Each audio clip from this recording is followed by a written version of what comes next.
বলছে হ্যাঁ তোমার নাম কি? বলে আমার নাম মাধব দাস। না না ঠিক জায়গাতে এসেছি। তা হ্যাঁ মাধব দাস, শুনলাম নাকি তুমি এত বড় মাপের ভক্ত, তাহলে রাত্রিবেলায় কাটারি ধার করছো কেন? এবার ভক্ত কি বলছে দেখো, ভক্ত বলছে ভগবান আমার টার্গেট লিস্টে 3 জন আছে, 3 জনকে টার্গেট করে রেখেছি, যদি পাই না বেটাদেরকে এই কাটারি দিয়ে শেষ করে দেবো। জয় রাধে। তাহলে 3 জনা কে কে? বলছে নাম শুনবে? প্রথম জনের নাম হলো ভক্ত প্রহ্লাদ। সে কি বলছো, এত বড় নারায়ণের ভক্ত কে মারবে? বলে হতে মারবে কেন? সবে মাত্র লক্ষ্মী দেবী, সব সময় তো নারায়ণ লক্ষ্মীর কাছে আসতে পাই না, অনেক দিন পর লক্ষ্মীর কাছে নারায়ণ এসেছে। লক্ষ্মীর থালা ভর্তি খাবার দিয়ে নারায়ণকে সাজিয়েছে। এবার নারায়ণ যেই না খাবারটা মুখে তুলতে যাবে, সেই সময় প্রহ্লাদের বাবা হিরণ্যকশিপু হরি নাম করার অপরাধে প্রহ্লাদকে গরম তেলে চোবাচ্ছে। প্রহ্লাদ বলে দিয়েছে হে নারায়ণ দয়া করো। যেই না বলে দিয়েছে হে নারায়ণ দয়া করো, নারায়ণ এতটা খাবারটাই নিয়ে আর খেতে পারেনি, সেই খাবারটাকে রেখে দিয়ে প্রহ্লাদকে কৃপা করার জন্য গেছে। তা কেন বাবা প্রহ্লাদ একটু পরে ডাকতে পারলি না? তোর তো ভগবানের কৃপা আছে, মরে তো আর যেতিস না, একটু পুড়তিস তো পুড়, তারপর ভগবান কৃপা করে খাওয়াটা। এই ভগবান খাওয়া ছেড়ে এসেছে প্রহ্লাদের জন্য, এই প্রহ্লাদকে যদি পাই না ওই বেটাকে শেষ করে দেবে। তখন নারদ মুনি মনে মনে চিন্তা করছে না না বড় মাপের। জয় রাধে। তাহলে প্রথম জনের নাম প্রহ্লাদ, দ্বিতীয় জনের কি হবে? ওই বেটার তো নাম বাংলা ছোটা নাকি? ওকে যদি পাই না এখনই বলি বলতে। এর কি নাম? বুঝুন না, ওর নাম হলো মহাভারতের অর্জুন। নীলি নীলি কৃষ্ণকে কুরুক্ষেত্রের যুদ্ধে নিজেদের পক্ষে নিলি, আবার রথের সামনে কৃষ্ণকে বসাতে হলো। নিজে বসতে পারলি না, নিজে রথের মাঝে হাত দুটিকে এইভাবে বসলো বাবুর মতো, আর কৃষ্ণকে রথের সামনে বসিয়ে দিল। বারবার করে যখন অর্জুনের দিকে সময় মৃত্যুবান ছুড়লো, ভক্তবৎসল গোবিন্দ আমার নিজের পক্ষে ধারণ করল। অর্জুনের জন্য কৃষ্ণের কতই না কষ্ট হলো, রক্ত বেরোলো, রুধির বেরোলো, তীরগুলো গেল। তাই ওই অর্জুনকে যদি পাই ওই বেটাকেও শেষ করে দেবো। কেমন কেমন ভক্ত। তাহলে প্রথম জনের নাম প্রহ্লাদ, দ্বিতীয় জনের কি নাম মেয়েরা? অর্জুন। বুঝা তৃতীয় জনের কি নাম? তখন মাধব দাস বলছে ওই বেটা তো নামে মুখে, ওকে যদি পাই না প্রথমে পা গুলো 3 টুকরো করবো। বলছে কি নাম ওর? বলছে প্রথম জনের নাম প্রহ্লাদ, দ্বিতীয় জনের নাম অর্জুন, আর তৃতীয় জনের নাম নারদ মনে মনে চিন্তা করছে ভাগ্যে বাবা ব্রাহ্মণ সেজে এসেছিলেন, তা না হলে এখনই পাশির সাথে দিস বার করে দেবে। জয় রাধে। বলছে নারদকে কেন মারবে? বলছে নারদকে, ও বেটা 24 ঘন্টা নারায়ণ নারায়ণ নারায়ণ, খাচ্ছে তাও নারায়ণ, নারায়ণ বসছে তাও নারায়ণ, নারায়ণ লক্ষ্মীর সঙ্গে দুটো গল্প করছে তাও যত নারায়ণ নারায়ণ বলে, নারায়ণ সব কাজ ছেড়ে ওকে কৃপা করার জন্য ছুটে আসে। এতক্ষণ নারদের মনে দুঃখ হচ্ছিল, আর দুঃখ হয় নাই মা। যেখানে নারদ মুনি, যেখানে ভগবান শ্রীকৃষ্ণ মাথায় ইট পাথর নিয়ে যাচ্ছিল, নারদ আরো কয়েকটা ইট পাথর ভগবানের মাথাতে চাপিয়ে দিয়েছে। বলছে যাও প্রভু দেরি কর না, কারণ আমিও তোমার সঙ্গে যাব, আমিও তোমার সঙ্গে যাব, আমিও তোমার সঙ্গে যাব, কারণ আমার ভক্ত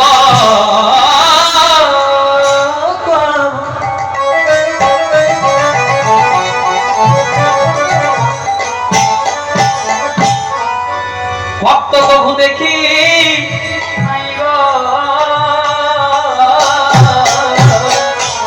আমিও তোমার সঙ্গে যাব। তাই জয়দেব যাচ্ছে কোথায় মা? পুরী ধামে। চলুন আপনার কৃষ্ণানন্দে মেতে পুরী ধামে যাবো। সবাই মিলে হাত ধরে তুলে হরে কৃষ্ণ হাতের তালি হবে তো? হাত একদম নামাবেন না। জয় রাধে। কৃষ্ণ কৃষ্ণ হরে হরে, হরে রাম হরে রাম। ইউটিউবে দাদাদেরকে বলছিল ক্যামেরাটা আমার দিকে না ঘুরিয়ে ওই দিকে ঘুরিয়ে দেবে, একটু দেখুক ভক্তদেরকে। সবাই ইউটিউবে শুনিয়ে রাম রাম হরে হরে, হরে কৃষ্ণ হরে কৃষ্ণ, কৃষ্ণ কৃষ্ণ হরে হরে, হরে রাম হরে রাম, রাম রাম হরে হরে, হরে কৃষ্ণ হরে কৃষ্ণ, কৃষ্ণ কৃষ্ণ হরে হরে, হরে রাম হরে রাম, রাম রাম হরে হরে, হরে কৃষ্ণ হরে কৃষ্ণ, কৃষ্ণ কৃষ্ণ হরে হরে, হরে রাম হরে রাম। রাম রাম হরে হরে কৃষ্ণ কৃষ্ণ কৃষ্ণ হরে হরে হরে রাম রাম রাম হরে হরে হরে কৃষ্ণ কৃষ্ণ কৃষ্ণ কৃষ্ণ হরে হরে হরে রাম রাম রাম হরে হরে বলো রাধে রাধে রাধে বলো রাধে বলো রাধে রাধে রাধে বলো রাধে বলো রাধে রাধে রাধে জয় রাধে বলো রাধে রাধে রাধে জয় রাধে বলো রাধে রাধে রাধে জয় রাধে বলো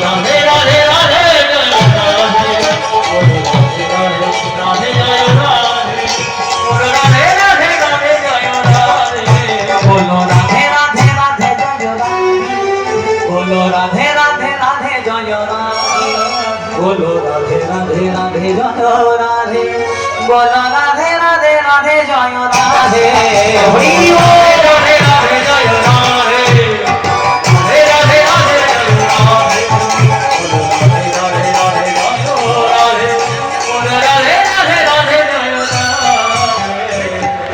তাই জয়দেব ওর সঙ্গে প্রবেশ করলো পুরী ধামে 16 বছর বয়সে যাত্রা শুরু করলো আর যেই না জয়দেবের বয়স হলো 24 বছর জয়দেব প্রবেশ করলো পুরী ধামে মা নেই বাবা নেই অন্ন নেই বস্ত্র নেই যেই না পুরী ধামে প্রবেশ করেছে মা আজকে দেখবেন আমাদের নিয়ম আছে যারা পুরী ধামে গেছেন দেখবেন প্রথমে সন্ধ্যাবেলায় সন্ধ্যারতি হয় সন্ধ্যারতি হওয়ার কিছুক্ষণ পর্যন্ত একটু দরজাটাকে বন্ধ করে দেওয়া থাকে তারপর কিছুক্ষণ পরে আবার দরজাটা খোলা হয় তেমনি আজকে জগন্নাথ দেবের জগন্নাথ আরতি করেছে পান্ডারা আর সেটাকে কিছুক্ষণের জন্য দরজাটাকে বন্ধ করে দিয়েছে আর জয়দেব সেই সুযোগে প্রবেশ করেছে পুরী ধামের জগন্নাথ মন্দিরে আর জগন্নাথকে দেখতে পেয়ে আজকে মাধু মনে করে বলছে ও মাধু তোকে খুঁজলে হবে কোথায় চতুর্দিকে খুঁজেছি কিন্তু পাবো কোথায় তুই তো আজকে পুরী ধামে বসে আছিস ও দেখ তুই আমার সঙ্গে দেখা করিসনি বলে তোর হাতও নেই পাও নেই জয় রাধে দেখবেন পুরী ধামে যদি জগন্নাথ দেবকে দেখেন জগন্নাথ দেবের সর্বদেহটা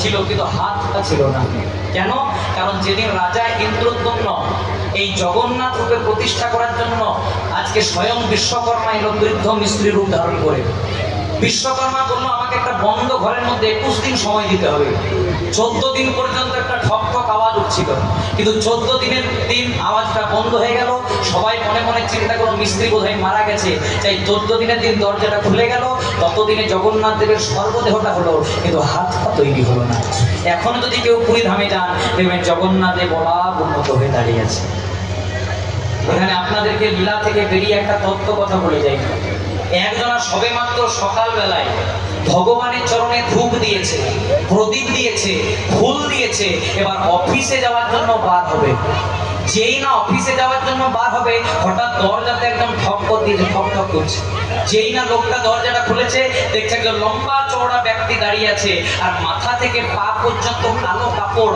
আর হাতে একটা ফাইল ঝোলানো যে অফিসে যাচ্ছিল সে প্রশ্ন করছে হ্যাঁ গো অফিসে যাওয়ার সময় হঠাৎ আপনি আমার দরজায় আপনি কে বলছে আমি হলাম যমদূত